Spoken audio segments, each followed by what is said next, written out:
नमस्कार, मैं हूं आपके साथ आयुषी गुप्ता। चलिए रुक करते हैं खबरों की ओर। जोधपुर से बड़ी खबर सामने आ रही है। पानी में फंसे एक ही परिवार के 15 लोग, सभी 15 लोगों का रेस्क्यू किया गया। अपने खेत में ये परिवार जो है वो फंस गया था। पुलिस, एनडीआरएफ की टीमों ने सभी को रेस्क्यू किया है और रेस्क्यू के बाद प्रशासन ने राहत की सांस ली है। ये बड़ी जानकारी आपको दे रहे हैं। आपको बता दें कि अपने ही खेत में एक परिवार जो है वो फंस गया और जैसे ही सूचना मिली तो पुलिस वहां पर पहुंची, एनडीआरएफ की टीम भी मौके पर पहुंची, सभी को रेस्क्यू किया गया है और रेस्क्यू के बाद प्रशासन ने राहत की सांस ली है। तस्वीर हम आपको टीवी स्क्रीन पर दिखा रहे हैं। आप देखिए, ये तस्वीर एक ही परिवार के कुछ लोग थे जो कि अपने खेत पर काम कर रहे थे, तभी वो फंस गए। उसके बाद से पुलिस और एनडीआरएफ, एसडीआरएफ की टीम मौके पर पहुंची और जितने भी लोग फंसे हुए थे 15 लोग, उनको रेस्क्यू किया गया। तो सभी 15 लोगों को रेस्क्यू जो है वो कर लिया गया है। अपने खेत में ये परिवार जो है वो फंस गया था। और बड़ी जानकारी आपको दे दें जम्मू कश्मीर के उधमपुर से, जहां पुलिस और सेना ने जैश के आतंकियों को घेर रखा है। सूत्रों से मिली जानकारी के मुताबिक दो के समूहों में 3 जगहों पर जैश-ए मोहम्मद संगठन के आतंकी छिपे हुए हैं, जहां रुक करके फायरिंग हो रही है। उधमपुर जिले में आपको बता दें कि बसंतगढ़ की निचली पहाड़ियों में पुलिस और सेना के जवानों ने आतंकियों को घेर रखा है। दरअसल ये पहाड़ी 2 जिलों में पड़ती है और यहीं पर आतंकियों के साथ मुठभेड़ चल रही है। यहाँ 3-4 आतंकियों के छिपे होने की खबर सामने आ रही है। तो ये बड़ी जानकारी आपको जम्मू कश्मीर के उधमपुर से दे रहे हैं, जहां पर उधमपुर में आतंकियों से मुठभेड़ हुई है। कल शाम को पहाड़ियों में आतंकियों को घेरा गया। आपको तस्वीरें भी दिखा रहे हैं। सुरक्षा बल के साथ जो है यहाँ पर आतंकियों का एनकाउंटर और जगह जगह पर जो है तैनाती भी आपको जवानों की नजर आ रही है। कल शाम को पहाड़ियों में आतंकियों को घेरा गया था। बड़ी खबर आ रही है बांग्लादेश में। तख्ता पलट के बाद बांग्लादेशी आतंकियों और दूसरे आतंकी संगठन फिर से एक्टिव हो रहे हैं। खबर यह है कि सिमी और इंडियन मुजाहिदीन एक बार फिर से बांग्लादेश के रास्ते भारत में अपना जाल फैलाने की कोशिश है और आतंकी संगठन इंडियन मुजाहिदीन जो भारत में पूरी तरह से मिट चुका था, वो अब बांग्लादेश में हुई घटना के बाद फिर से एक्टिव होने की कोशिश में है। खुफिया सूत्रों के मुताबिक इंडियन मुजाहिदीन बांग्लादेश बॉर्डर के रास्ते भारत में अपने आतंकी भेज सकता है और इसी वजह से बॉर्डर पर एजेंसियों की पैनी नजर बनी हुई है। इस वक्त की ये बड़ी जानकारी आपको दे रहा है। बांग्लादेश में हिंसा के बाद से आतंकी संगठन जो है वो एक्टिव हो गया है। इस वक्त की ये बड़ी अपडेट आपको दे रहा है। बॉर्डर पर सुरक्षा एजेंसियों की नजर बनी हुई है और भारत में जाल फैलाने की कोशिश जो है वो की जा रही है।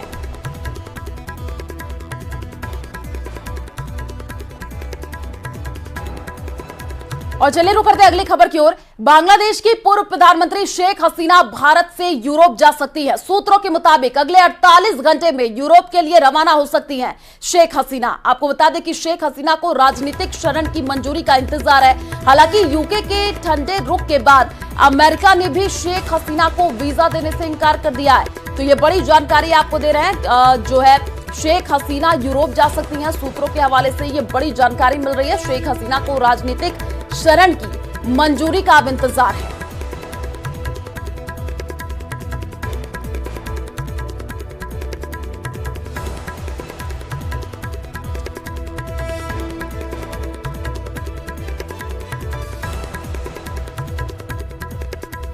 बांग्लादेश में शेख हसीना के पद और देश छोड़ने के बाद भी कुछ नहीं बदला। हिंसा अब भी जारी है। बड़ा खतरा बांग्लादेश के हिंदुओं पर मंडरा रहा है। बांग्लादेश के 39 जिलों में हिंदुओं के खिलाफ हिंसा हुई है और कई जगहों पर मंदिर पर हमले हुए हैं। देखिए रिपोर्ट।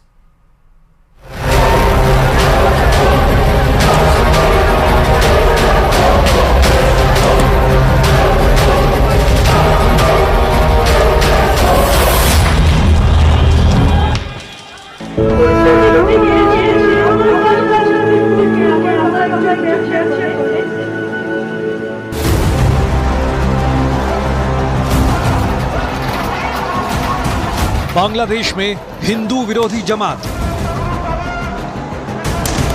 कट्टरपंथी चेहरा, आंदोलन सिर्फ मोहरम। हसीना के जाते ही खूनी खेल शुरू।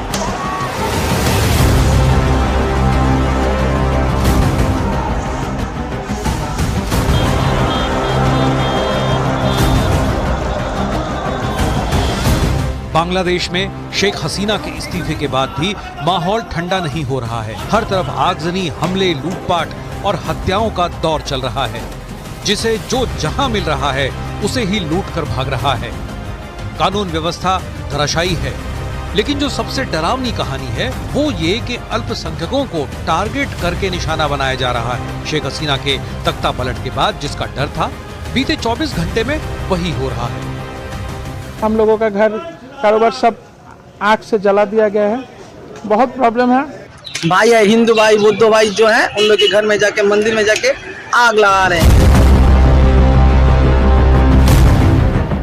और ये हम नहीं कह रहे, बांग्लादेश के अखबार चीख चीख कर कह रहे हैं। बांग्लादेश के सबसे बड़े अखबारों में से एक द डेली स्टार ने हिंदुओं के हालात का जिक्र करते हुए अपने अखबार में लिखा है, हिंदुओं के घर और दुकानों पर 27 जिलों में हमला हुआ। वहीं न्यू एज के मुताबिक हिंदुओं के घर, व्यापारिक संस्थान और मंदिरों पर ताबड़तोड़ हमले हो रहे हैं। ये सुर्खियां बांग्लादेश के अखबारों की हैं, लेकिन जो तस्वीरें बांग्लादेश से सामने आ रही हैं वो इन सुर्खियों की तामील करती हैं। रोती हुई इस मासूम के घर पर कट्टरपंथियों ने हमला कर दिया। इन्हें ये भी नहीं मालूम कि इनकी खता क्या है। মিছিল নিয়ে যাওয়ার সময় উল্টো দিক থেকে এসে আমার বাসার মধ্যে ঢুকে, আমার বাবা একজন ব্যবসা করে, সে তার ব্যবসার প্রতিষ্ঠান, আমার ভাই একজন ডাক্তার, ছোট কাকার ছেলে, তার চেম্বারও আমাদের বাসার মধ্যে।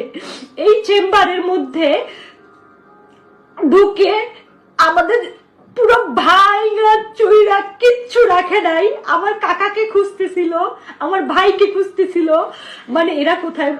আমার মা বাইরে ছিল, আমার মা শুধু নিরুপায় হয়ে দাঁড়ায় দেখতেছে যে ঘরে ফ্যান বলেন, খাবার জলের জগ বলেন, একটা গ্লাস বলেন, কিচ্ছু রাখে নাই। পিটাই ভাইয়া ফেলাইছে। বাবা যতটুকু পারছে ছবি তুলছে এবং বাবারে মারছে। नाराजगी शेख हसीना से, परेशानी आरक्षण से, गुस्सा सिस्टम के खिलाफ, फिर शिकार हिंदू अल्पसंख्यक क्यों? शेख हसीना के तख्तापलट के बाद से राजधानी ढाका में स्थित भारतीय सांस्कृतिक केंद्र में तोड़फोड़ की गई। 2 हिंदू पार्षदों की हत्या की खबर है। काजल रॉय के अलावा रंगपुर जिले में अवामी लीग के हराधन रॉय की गोली मारकर हत्या कर दी गई। खबरों के मुताबिक हराधन रॉय को पीट कर उनकी हत्या कर दी गई। ढाका में इस्कॉन मंदिर पर हमला किया गया और इसके साथ ही बांग्लादेश के 27 जिलों में हिंदुओं पर हमले हुए। हिंदुओं की दुकानों में तोड़फोड़ और लूटपाट की गई। एक ही जिले में 12 हिंदुओं के घर जलाए गए। पंचगढ़ में हिंदुओं के घरों में लूटपाट के बाद तोड़फोड़ की गई। दिनाजपुर में 10 हिंदुओं के घरों पर हमला किया गया। लक्ष्मीपुर में 300 लोगों ने हिंदुओं पर हमला बोल दिया। उपद्रवियों ने कई मंदिरों पर भी हमला किया, कई मंदिरों को आग के हवाले कर दिया। जब देश का प्रधानमंत्री को अपने आवास को छोड़कर भागना पड़ा, हमारे एक मंदिर में भी बम फेंका गया, वहाँ के डेटीज हैं वो क्षतिग्रस्त हुए। ऐसा नहीं है कि बांग्लादेश में हिंदुओं के खिलाफ माहौल कोई नया है। जिस बांग्लादेश में जो 1947 में पूर्वी पाकिस्तान कहलाता था, हिंदुओं की आबादी 22% थी, वो साल दर साल घटते हुए 2022 में महज 7.9% रह गई। ये आंकड़े कहते हैं कि बांग्लादेश में भी हिंदुओं के लिए सब कुछ अच्छा नहीं था। लेकिन शेख हसीना की सरकार में सरकारी स्तर पर हिंदुओं को थोड़ी बहुत राहत मिलती रही। पर अब बांग्लादेश में भी हिंदुओं के हालात पाकिस्तान जैसे होने का डर सता रहा है। और चलिए रुक करते हैं अगली खबर की ओर। बांग्लादेश के राजनीतिक और सामाजिक हलचल का असर अब काशी हिंदू विश्वविद्यालय में पढ़ाई कर रहे बांग्लादेशी छात्रों पर भी पड़ रहा है। बीएचयू के अंतर्राष्ट्रीय छात्रावास में रह रहे करीब 200 छात्र अपने देश की स्थिति को देख करके चिंतित हैं। ऐसे में काशी हिंदू विश्वविद्यालय प्रशासन ने पास आउट बांग्लादेशी छात्रों को लेकर के बड़ी पहल की है। विश्वविद्यालय प्रशासन ने सभी बांग्लादेशी छात्रों को स्थिति सामान्य होने तक हॉस्टल में रहने की इजाजत दे दी है, जिसके लिए उनसे कोई फीस भी नहीं ली जाएगी।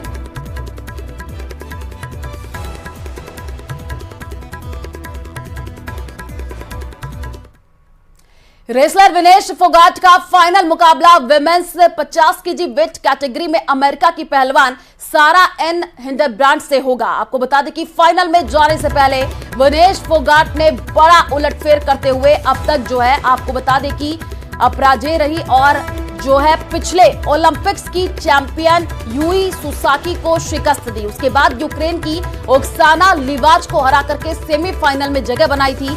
इसी लय को कायम रखते हुए उन्होंने जो है लोपेज को 5-0 के अंतर से शिकस्त देकर के फाइनल में गोल्ड की अब उम्मीद जगा दी है।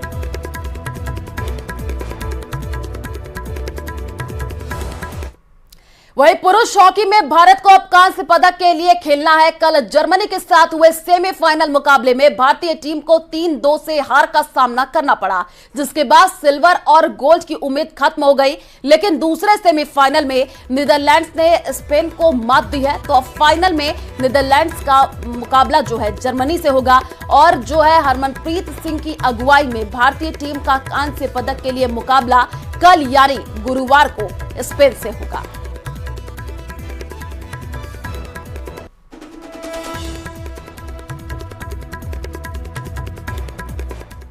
और उत्तराखंड में अगले 24 घंटे में भारी बारिश का अलर्ट जारी कर दिया गया है। पौड़ी, गढ़वाल, चमोली, देहरादून, नैनीताल समेत कई जिलों में बाढ़ की भी चेतावनी जारी कर दी गई है। वहीं बादल फटने के बाद आई तबाही में अब तक कई लोग अपने आशियाने भी खो चुके हैं, तो कई लापता लोगों की तलाश अभी भी जारी है। तो तस्वीरें हम आपको टीवी स्क्रीन पर दिखा रहे हैं। आप 3 तस्वीर देख पा रहे हैं किस हिसाब से पहाड़ पर जल प्रहार और आफत देखने को मिल रही है। जमीन से पहाड़, पानी की दहाड़, तो 3 तस्वीरें हैं किस हिसाब से लोगों को परेशानी हो रही है। आप देखिए उत्तराखंड में भारी बारिश का अलर्ट जारी कर दिया गया है।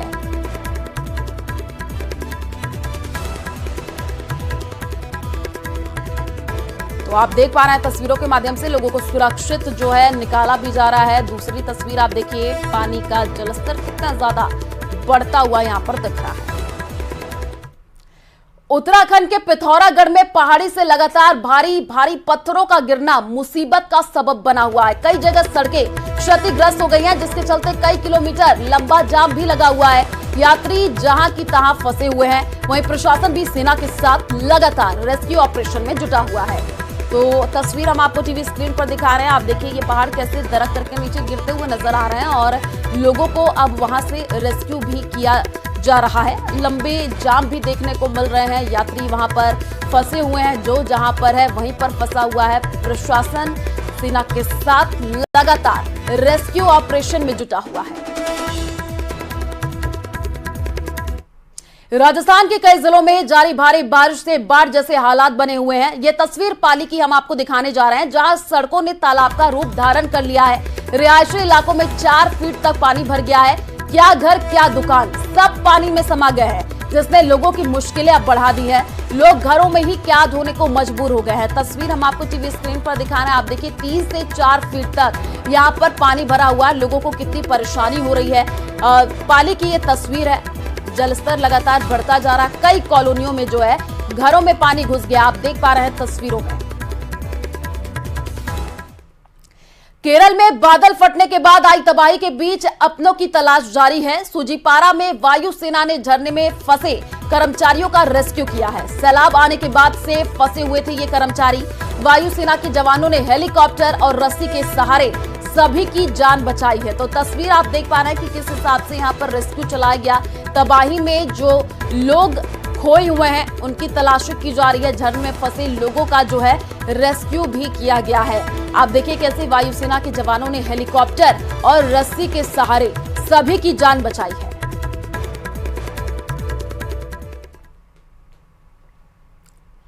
पहाड़ों से लेकर मैदान तक आसमानी आफत बरस रही है। महाराष्ट्र और गुजरात के हालात बेहद ही खराब है। कई जिले पानी की आगोश में हैं। देखिए रिपोर्ट।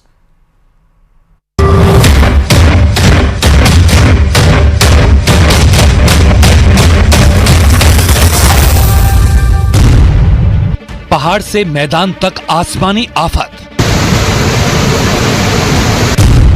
मनाली से मुंबई तक आसमान से बरसी मुसीबत।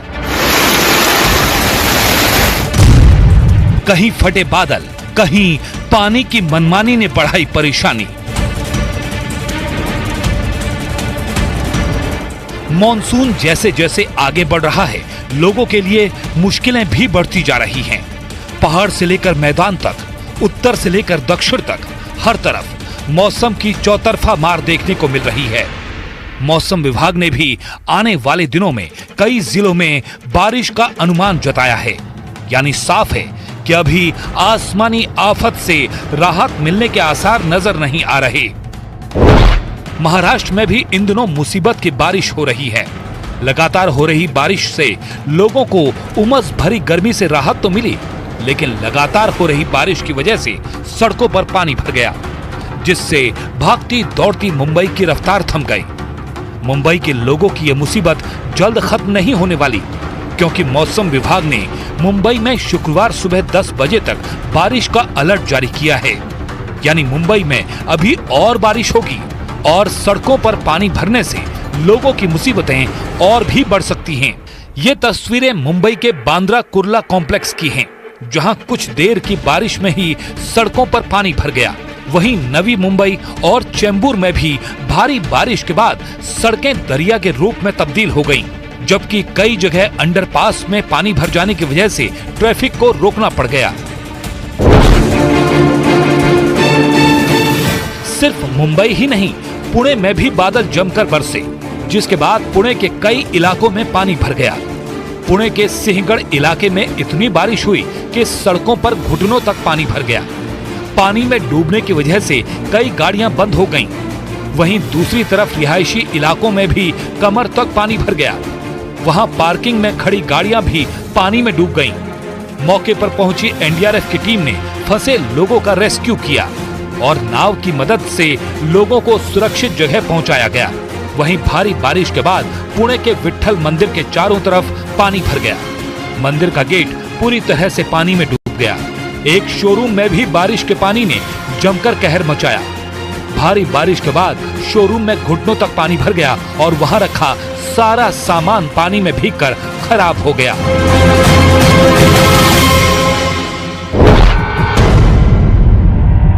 गुजरात के राजकोट में भी भारी बारिश के बाद बाढ़ जैसे हालात पैदा हो गए। वहां कई रिहायशी इलाकों में पानी भर गया। मंदिर, मकान और दुकान पानी में डूब गए। हालात को देखते हुए प्रशासन ने लोगों से सुरक्षित जगह पर रहने की अपील की है। वडोदरा में आसमानी मुसीबत से लोग परेशान हैं। भारी बारिश के बाद वहां नदियां उफान पर हैं और कई गांवों में बाढ़ का पानी घुस चुका है। हालात को देखते हुए प्रशासन ने कई गांव के लोगों को अलर्ट जारी किया है। बारिश और बाढ़ की वजह से सड़क और खेत सब पानी में डूब गए, जिसकी वजह से कई गांव का संपर्क भी टूट गया। सबसे बड़ी समस्या शहरों में हो रहे जल भराव की वजह से देखने को मिल रही है। वडोदरा में कई घंटे की बारिश ने पूरे शहर को पानी पानी कर दिया। चाहे वडोदरा का सयाजीगंज इलाका हो या फिर करजन गांव, कुछ घंटों की बारिश में पूरा जिला टापू की तरह नजर आने लगा। भरूच में तो बारिश से इससे भी बुरे हालात देखने को मिले। भीषण बारिश के बाद सूरत से अलंकेश्वर जाने वाला हाईवे पूरी तरह बाढ़ के पानी की चपेट में आ गया। हालात इतने बदतर हो गए कि लोग जान जोखिम में डालकर तेज बहाव को पार करते दिखाई दिए। भारी बारिश की वजह से हाईवे पर इतना पानी भर गया कि सड़क को देख पाना मुश्किल हो गया। तस्वीरों को देखकर ऐसा लगा मानो गाड़ियां नदी के बीच चल रही हों। सूरत में भी जलभराव की स्थिति ने लोगों की मुश्किलें बढ़ा दी। बालेश्वर गांव में भी हर तरफ पानी जमा हो गया। सड़कें, घर और गलियां सब पानी में डूब गए। ऐसे ही हालात चिखली गांव में भी दिखाई दिए। पहाड़ों पर कुदरत की चौतरफा मार पड़ रही है। वहां बारिश, बाढ़ और लैंडस्लाइड के साथ साथ उफनती नदियां लोगों को डरा रही हैं। उत्तरकाशी में इन दिनों नदी नाले लोगों को डरा रहे हैं। हालात ये हैं कि लोगों को कहीं जाने के लिए इन नदियों को पार करना पड़ता है। बच्चे भी जान जोखिम में डालकर स्कूल जाने को मजबूर हैं, क्योंकि इसके अलावा उनके पास कोई दूसरा रास्ता नहीं है। ऐसे में थोड़ी भी लापरवाही इन लोगों पर भारी पड़ सकती है। हिमाचल प्रदेश के मनाली में आसमान से आई मुसीबत ने जमकर कहर बरपाया।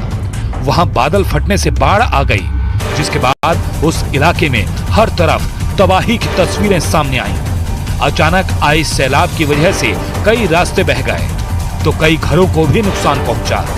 फिलहाल पूरे देश में बारिश का दौर जारी है और जगह जगह से बारिश और बाढ़ की तस्वीरें सामने आ रही हैं। ऐसे में हम सबको खराब मौसम में सजग और सतर्क रहने की जरूरत है। बड़ी खबर सामने आ रही है। बीकानेर में फर्जी लैब पर कार्रवाई हुई है। ऑपरेशन ब्लैक थंडर के तहत यह कार्रवाई की गई है। एक्सरे गली में 2 लैब को सीज किया गया है।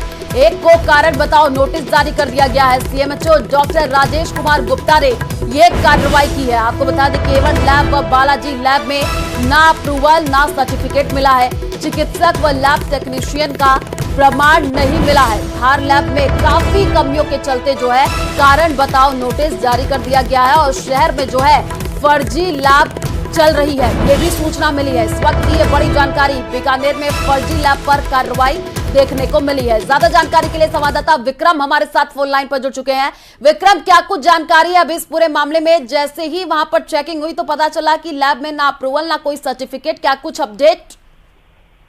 देखिए, बीकानेर शहर की अगर बात करें तो ये जो एक्सरे गली है ये सादुल कॉलोनी में पीबीएम अस्पताल के सामने और यहाँ बड़ी संख्या में जो है लैब संचालित किए जा रहे हैं।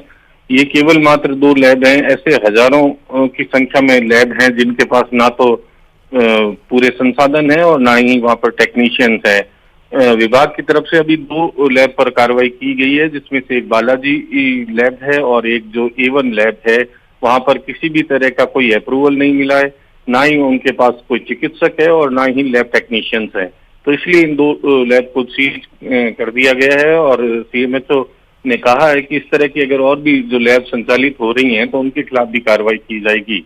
लेकिन शहर भर में कई इस तरह के लैब चल रहे हैं जहां पर केवल मात्र टेस्टिंग का काम नहीं किया जा रहा है और लेकिन सैंपल लेकर और दूसरी लैब से टेस्टिंग का काम किया जा रहा है। तो इन 2 पे कार्रवाई की गई है और इसके साथ ही एक और लैब है जिसे कारण बताओ नोटिस दिया गया है, जो थार लैब है।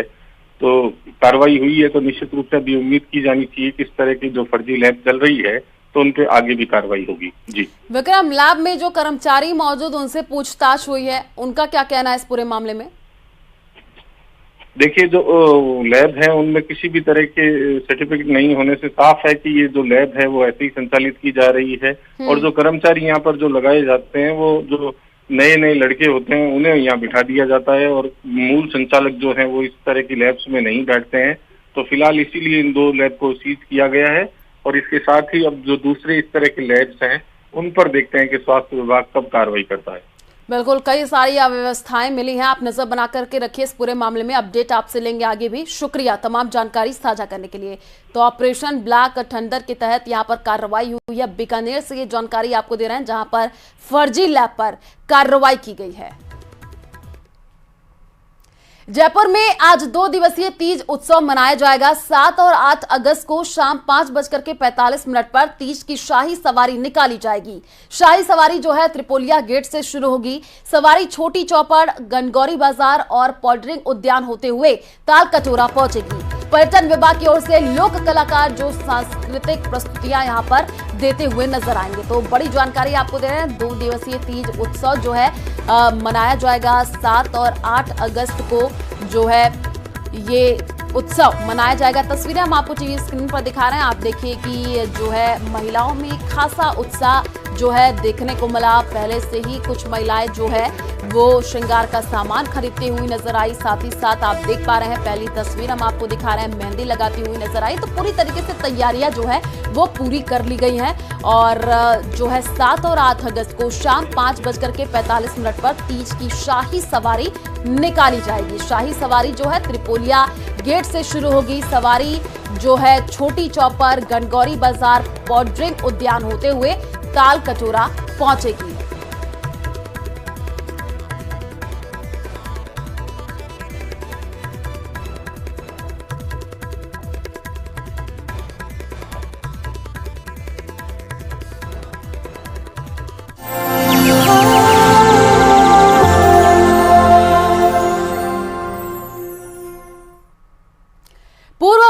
आर्थिक सलाहकार प्रोफेसर कृष्णमूर्ति सुब्रमण्यम ने नेटवर्क 18 के प्रोजेक्ट वन ट्री का समर्थन किया है। उन्होंने कहा कि एक पेड़ लगाना एक बहुत ही नेक काम है, क्योंकि यह केवल उसी पीढ़ी को नहीं बल्कि आने वाली कई पीढ़ियों को भी लाभ पहुंचाता है। ये एक नेक कार्य है और इसलिए प्रोजेक्ट वन ट्री एक अविश्वसनीय विचार है। मुझे लगता है कि हम सभी को इसे पूरी ऊर्जा के साथ समर्थन करना चाहिए। I think I would be stating the obvious by saying that planting a tree, it's such a noble cause because it feeds generations, not just the generation that planted. And it's a noble cause, and therefore this project One Tree is an incredible idea, and I think all of us should support that with full zest. और चलिए फिलहाल इस bulletin में इतना ही। आगे आपको दिखाएंगे गोरबंद। नमस्कार।